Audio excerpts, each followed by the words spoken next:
The mayor of Las Vegas is treated as a symbol, an ambassador, and an authority for all of Southern Nevada, even if only a third of the valley can actually vote for them.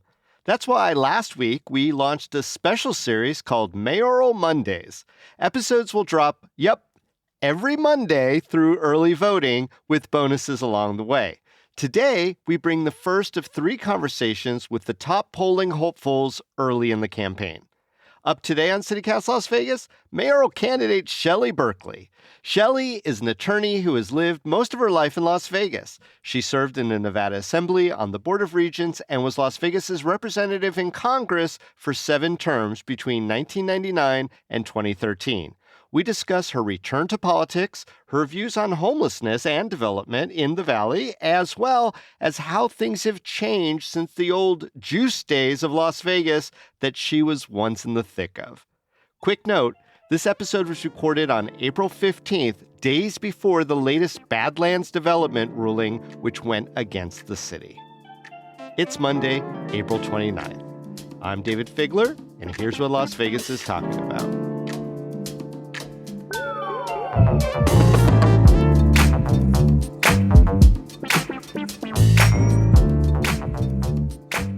So, Shelley, let's just start with this question. You've been away from politics for over a decade now. Why have you decided to jump into the highest profile elected office in the city of Las Vegas? Well, as you know, I was a public servant for 30 years. I started in the Nevada State Assembly and, of course, concluded my service after 7 terms in the United States Congress. When I came back from D.C., I became the CEO and senior provost of Touro University Medical School, which is the premier and largest medical school in the state of Nevada. Touro is educating the next generation of healthcare providers for the state. Right. After 9.5 years, I decided that it would be a really good idea if I left on a high when everybody loved me at the school. But then I started thinking, what am I going to do with the rest of my life? I'm very healthy. I've got tons of energy. I've got more knowledge than just about anybody on issues that are fundamentally important to a growing state of Nevada, particularly Southern Nevada and the city of Las Vegas. And what is it that my passion is? David, you've known me for probably most of our lives. And the reality is what I love is public service. It's a passion of mine. I'm good at it. And I just decided that, I looked around. I wouldn't be interested in going back to D.C. Or Carson City. How could I do public service? And of course, the logical decision was to run for mayor since Carolyn is termed out. So I gave it a great deal of thought. I know what this takes. I pride myself on being a consummate public servant, and I am very accessible. But I also know that it takes a great deal of time and a great deal of effort. And so once I made the decision that I was ready to make this commitment, it all fell into place and it just felt right to me. And I rolled up my sleeves and started running for mayor. And I've been doing that now for about a year. Okay. Now, a number of issues have sort of begun to bubble up as the race gets a little closer to election time. One of the things that you say is that you're in favor of affordable housing. I think all the candidates want that, Shelley. It's like saying puppies are great. But the harder question is what specifically you will do that others haven't done to get more affordable housing in our city. This is one of the most pressing challenges that we have. And by the way, I do love puppies, but let there be no question about that. First, let me preface that answer with the fact that I believe the next 10 years are going to be among the most explosive in the city of Las Vegas. We're going to see the A's are going to be here, and that's a new stadium. That's more tourists, more workers, more construction workers, and then more workers for the tourists. In a few years, I would bet that we're going to have an NBA team that's more tourists, more workers coming into town. We're already having a very serious challenge with affordable housing. And David, when my family first moved to Las Vegas, there were 80,000 people in the entire Las Vegas Valley. And now, in the same geographic area, there's close to 2.5 million and growing. We need to prepare for our future. Affordable housing is one of the issues that is most important, along with quality health care, education, transportation, but you gotta have affordable housing. When we first moved to town, we bought our first house ever. It was $33,000. It was off of Eastern Avenue. It was the cinder block party homes. Not exactly, the Taj Mahal, but it didn't matter because it gave my family an identity. We were property owners. We belonged here. We owned a house. And I am sure that that's the way people feel now. So what do? The problem we have is it's a supply and demand issue. And so we need more supply. I support the governor's outreach to our federal congressional delegation to get more BLM land allocated to the city so we can continue to build. Also, there's a great deal of Shelley, yes, let's go on that one for a second. You know that the city of Las Vegas is landlocked, and I so any do. new BLM land wouldn't go to the city I'm because not sure we you're can't correct, extend out. David. Mm. I'm not sure you're 100% correct on that. There's still areas that we can push out. And I think it is essential that we do that. In addition, and you know this as well as I do, you have to do infill. I mean, there we have a number of parcels throughout the city of Las Vegas that are not developed. And if we can combine some of them or do other things to provide an opportunity and an ability for developers to build that housing, very important. In addition to that, we have a bit of a challenge, and the city of Las Vegas, or I should say all of Southern Nevada, is being confronted with this issue where you have companies, individuals from out of state buying up tons of apartments and condos and jacking up the prices. Yeah. They have no vested interest in our city. They don't live here. Their children don't go to school here, but they are making a fortune on the backs of working men and women in this community. I think that's something we ought to look at and possibly limit their ability to continue buying up prime real estate, and which is not inuring to the benefit of the people that call Las Vegas home. So putting limits on developers coming in and out of state interest buying up land and houses and things like that, that's something that you would pursue? Let me say this. I would certainly take a very good look at this. If they are only here on a profit motive, that they're buying up property and not empty property, but buying up single family housing, buying up apartments, and raising the rents to astronomical amounts, that should not be allowed to happen.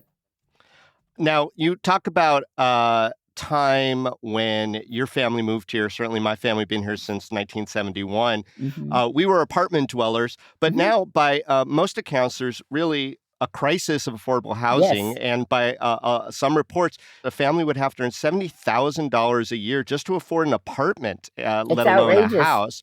So, one of the things you said in your questionnaire for us was that you're against things like rent control. How do you shrink this gap Mhm. between wage earning and the Mhm. affordability of homes in our community that's facing a crisis? First of all, we lived in an apartment. I'll tell you where we lived when we first moved to town. We lived on Deserton Road in the old Boulevard Park apartments before there was a boulevard across the street. So we were just looking at empty land, which ultimately became the Boulevard Mall. We did live in an apartment until we were able to afford a house. The house cost $33,000, a big difference than it Sold. is. I'll buy that right now. Right. Yeah, I'm not even sure that it exists anymore. It was right Yeah. off of Eastern because I went to Valley High School. It has been my experience, and I think statistics will bear me out. If you have rent, and again, it depends on how it's structured, but if you have rent control, you will developers will not build in your community, in your city. We need them to build, and if we're going to make it, I want apartments to be affordable for our fellow citizens, but I don't want to make it impossible for developers to build apartments and condos because they can't, it won't pencil out for them. So I don't want to do something that sounds great in theory, but in practice, it ends up hurting the same people that I wish to help. So I'd take a long look at the rent control because it hasn't always worked in a number of other locations. And again, it depends on how it's worded and everything else, but just the rent control keeps developers from developing, and then we're stuck with the same low inventory that we have now and no possible way of building affordable housing.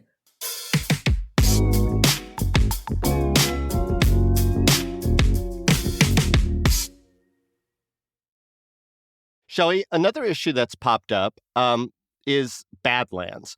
Now, Oh, by last yes. account, there's $250 million and growing anvil hanging over the city of Las Yes. Vegas, which was caused by losing lawsuit after lawsuit brought by the developer of the Badlands golf Mhm. course. So, Mhm. Shelley, as mayor, do you concede that we lost and work for an out of court resolution, or do you keep on fighting it to the bitter end? Okay, first of all, as a matter of disclaimer, I live in Queensridge. So this has been a part of my life for many years now. There's a fifth lawsuit that was heard in January. If the city of Las Vegas loses that, we're talking about going far north of $250 million. Right. I would say, and I know that my neighbors are still fighting this battle, but I think it's time to do what's in the best interest of the city of Las Vegas and sit down and come to a resolution. I've deliberately not spoken to the developer about this issue because I don't want to be influenced other than having the facts presented and making a determination. But at this point, it seems as if the city is throwing good money after bad, and we need to come to a resolution. How that ultimately turns out, I don't know, but I do know you need at least 4 votes on the city council to make any arrangement, but it's time that we start negotiating. I The idea that we're going to take 250 million plus, and it might be a significant plus after this next lawsuit, or law, I guess, court determination. Right. And instead of putting it into parks and education and other things that improve the quality of life for our community, that we're going to be paying a developer for having misappropriated, if that's so far the decision of the courts, misappropriating his property. Shelley, let's move on to homelessness. I can't Yes. imagine that there is a poll out there or a survey of people living in the city of Las Vegas where that doesn't come up as one of the major issues. Yep. The city of Las Vegas has already invested a lot of money and resources into the Courtyard Resource Center as basically their North Star of approach for 7 years now. But it does seem like homelessness is only growing. I mean, it It was up is growing. 16% between 2022 and 23 alone. So, what would you do that hasn't been done Hmm. with the courtyard? Or is Hmm. there any other concept out there that you would Yes. consider? Actually, thank you for that answer. And you're absolutely right. I don't know what the polls are saying, but I'm walking precincts and I can tell you what the people at the doors are saying. And this is either their first or second issue that is a priority for them. And look, just driving around town, you can see that the homeless are not only in downtown Las Vegas. I was at Sun City recently, and a number of homeowners in Sun City were talking about the homeless being in their backyard, talking about the Boulevard Mall where I once lived in that area. A lot of homeless encampments there too. Let me make a more detailed answer because this is important. First of all, in my opinion, homelessness is a federal issue, state issue, county issue, and municipal issue. And I think I'm uniquely qualified since I know everybody and have had experience on the federal level, state level, and now local level that I could bring all the entities together to come up with a holistic approach to dealing with this homeless crisis. It is not a monolith. There are a lot of reasons why people are homeless. You have veterans, and that's why this is a federal issue, because 20% of our homeless are veterans. You have people that are working. And because of the statistics you just cited, they can't afford to buy a home or even rent an apartment. And so there's many reasons for people being homeless.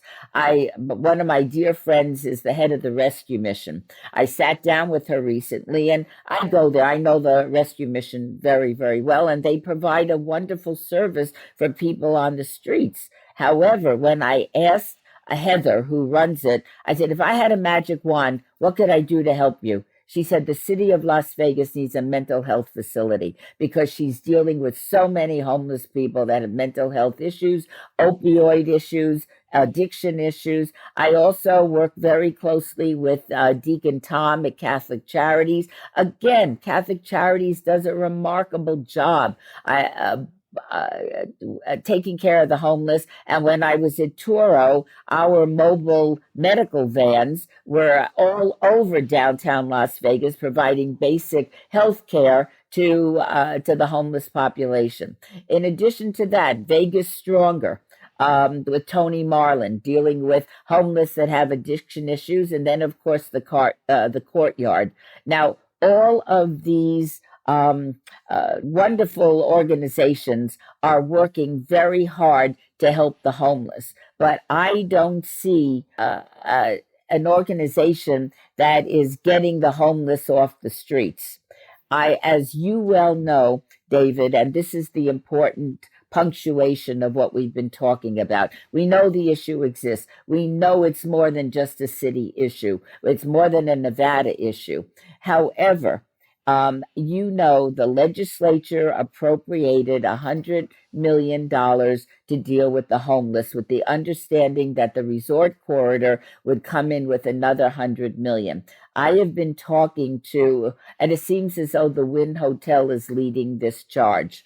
I am very comfortable with their approach, which is building a campus, not in downtown Las Vegas, that would have wraparound services for the homeless with the idea that they would get off the streets and be able to take care of themselves and their families. So that means mental health counseling.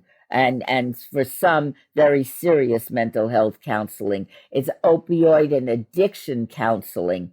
It's providing employment opportunities and employment training for those people that want to work and can work, but are undereducated and undertrained. And then finally, transitional housing where people can live until they are self-sustaining. I like the holistic approach. I like the wraparound services. And the goal is to get people off the streets. As important as it is to give people a safe place if they are on the streets, give them a meal, give them laundry, opportunity to do their laundry and take a shower. It's not solving the problem. And we have to do as much as we can. There will always be some people on the streets that don't want to be served, don't want a home. But for my purposes, if we can make a dent in this and a serious dent where we're getting people off the streets and we're not increasing the homeless population, I think that would be a great victory, not only for the city, but the entire Southern Nevada area. Well, Shelley, you mentioned a lot of the nonprofits that are down here Hmm. in Las Vegas doing what they can, but of course they have a limit. You mentioned this idea of creating a new campus that's not going to be in downtown Las Vegas. Where Hmm. would you want to see something like that be built, and what would be the capacity for actually housing people there? Would it be like enclosed places where they could live with a roof and walls? Yes, that is my understanding in speaking with the representatives of the resort corridor who are leading this charge. I'm not sure they have a location yet, and I don't think I would suggest a location. I think they need to determine what they can, where there's enough acreage to build this campus and how we go about creating it and how we remove, not forcibly, obviously, but how do people apply to go into this campus situation? What will it take to get people off the street and self-sustaining? And I think the possibility of that is very appealing to me. Continuing what we're doing and as good a work as all of these nonprofits do, and they do, they're doing God's work, but I still don't think it's solving the problem. And we need to do everything we can to solve the problem. And look, with the feds, I mean, it's something I know. I sat on the Veterans Affairs Committee when I was in Congress for a number of years. The fact is that we have veterans, and this indicates to me that we are not doing a very good job helping to transition people from their service to the country and to all of us into civilian life. And we need to do a better job of that as well. And so that's where the feds come in. Yeah, this spirit of cooperation obviously is something everyone would like to see. Mhm. People have been working on this issue for so long and just not making headway, but seeming to lose ground. The history of animosity between the city and county governments That is will be pretty a thing of the, legendary. you know what? That's a thing of the past. I think this is nonsensical. We all have a job to do, and the job is representing the people of Southern Nevada. And I don't care if it's county, I don't care if it's city. Does anybody, how many people know when they're on Las Vegas Boulevard and they cross Sahara that they are now no longer in the city of Las Vegas? It is something we need to overcome, and we're all adults, we're all responsible people, and we're all elected to serve the people of Southern Nevada. And, given my relationship with the city council members, with North Las Vegas, with Henderson, obviously I did business with Henderson for 9.5 years when I was at Turo, and the state. And the federal government, I think I can do as much as anybody to bring everybody together. And you know what? The people we represent should expect nothing less and should settle for nothing less than people acting like adults and elected officials. And that's exactly why they elected us to do their work. So, why do you think regional cooperation has been so less than stellar all these years where, the money I don't is. know. Hmm. Over the years, and I've been doing this a long time, as you know, whatever ego I needed stroking years ago, I just don't need that anymore. I am very comfortable in my own skin. I know what I'm capable of doing, and I think I just pick up the phone and work out any challenges that may be there. But I'm not looking for any glory. At my stage in life, I've had all the glory I can take. I'm looking now, and that's why this office is so appealing. You could work all day and all night and then go home and sleep in your own bed. And my policy now, and it's always been, and I think that's why people, I think, appreciate me, is I never go to bed at night without answering every phone call and email from that day. I Wow. was Yeah, and they're substantial. Yeah. Also, I mean, when I was in Congress, I had an open door. I mean, I was home every weekend so I could interact with my constituents. We will set up a number of advisory committees. The incredible VA hospital, which I was able to get the funding for during, by the way, a Republican administration. George Bush was president, and the Republicans controlled Congress. But me, as a Democrat, was able to get the funding for a full service VA hospital in my very Democratic congressional district. And that's because I work well with everybody. I care about what I do. And the primary thing I'm interested in is serving the people that I represent. And I take great pride in that. All right. Well, you've inspired me to go to my inbox for one of my email accounts and try to answer those 100 unanswered now. So thank you for that. It doesn't, David, if you don't do that, the next day you've got twice as many. Trust me, I know. So let's go this way. Shelley, we've both been in Las Vegas forever, as you mentioned. And if anyone knows about the concept of juice or influence in this town, it's you and me.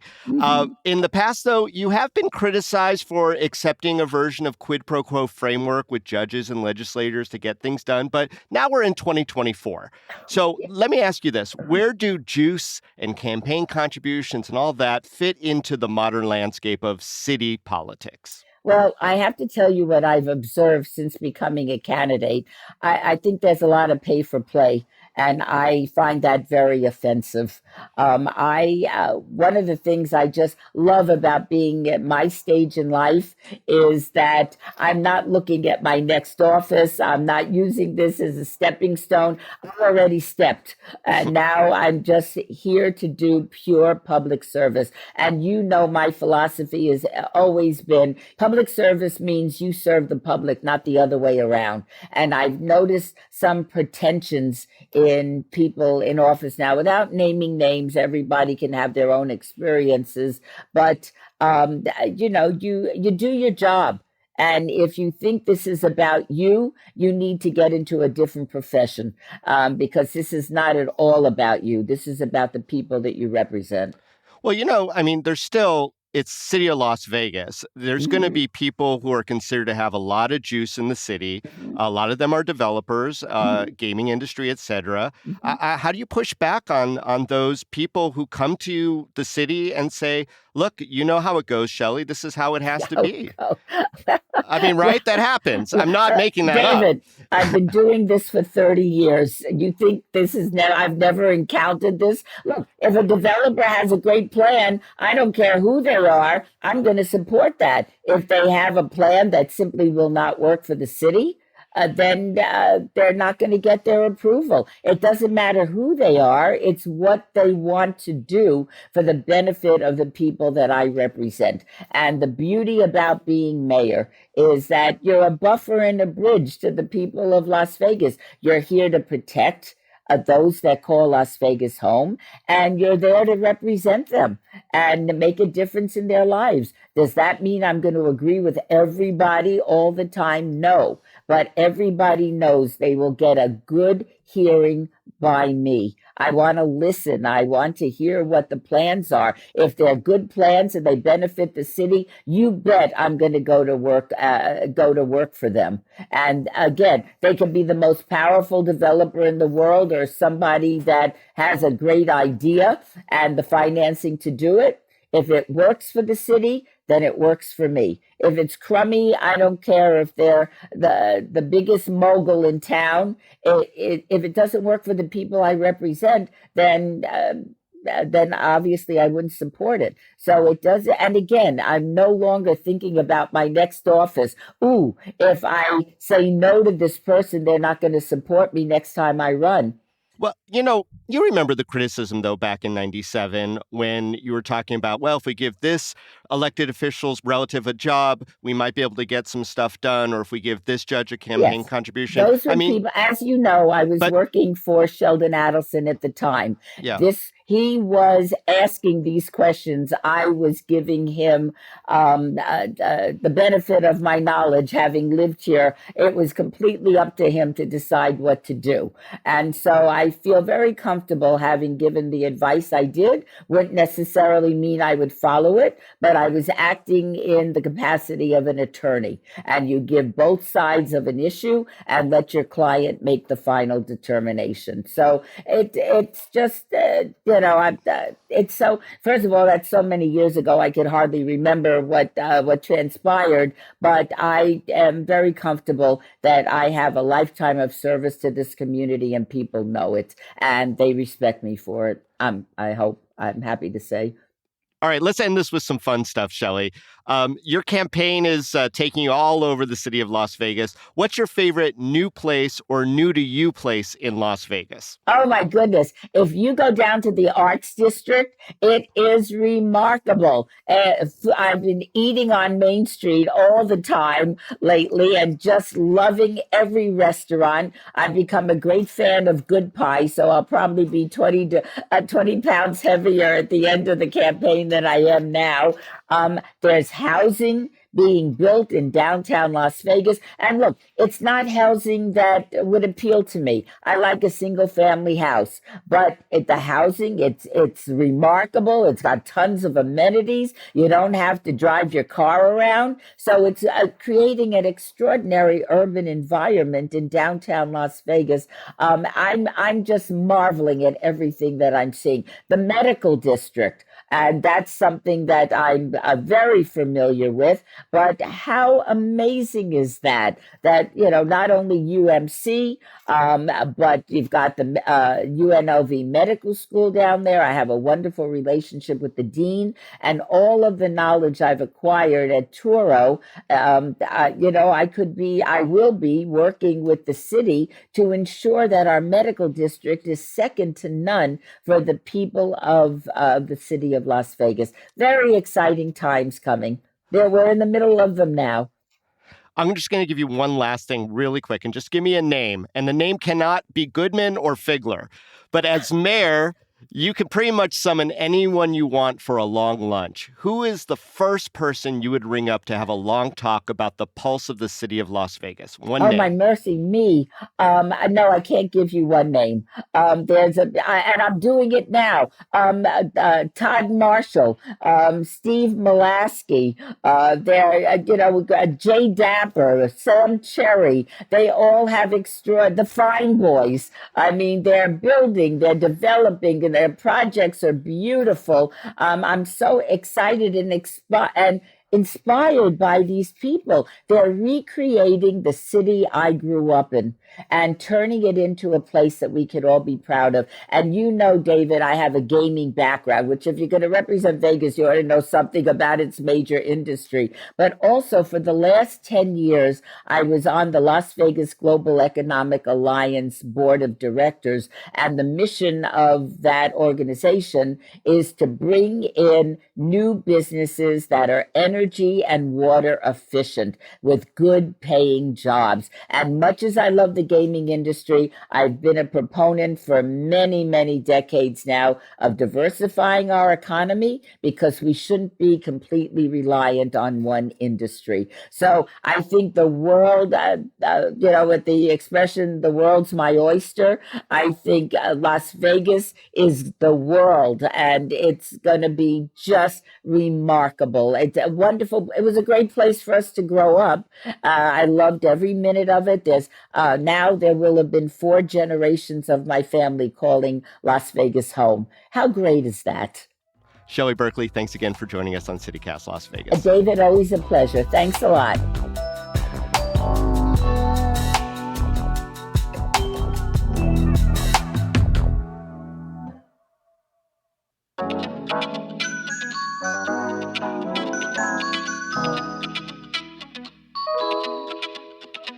That's all for today here on CityCast Las Vegas. Now, there's a lot of undecideds out there. In fact, they've steadily been the majority. So we have content related to all the mayoral hopefuls on our website. Make sure to check that out at lasvegas.citycast.fm. Next week on the pod, we talk with mayoral candidate Cedric Crear. And if you're enjoying this series and our show, go tell a friend. Leave us a review too and subscribe to our morning newsletter. We'll be back tomorrow morning with more news from around the city. Till then, stay lucky.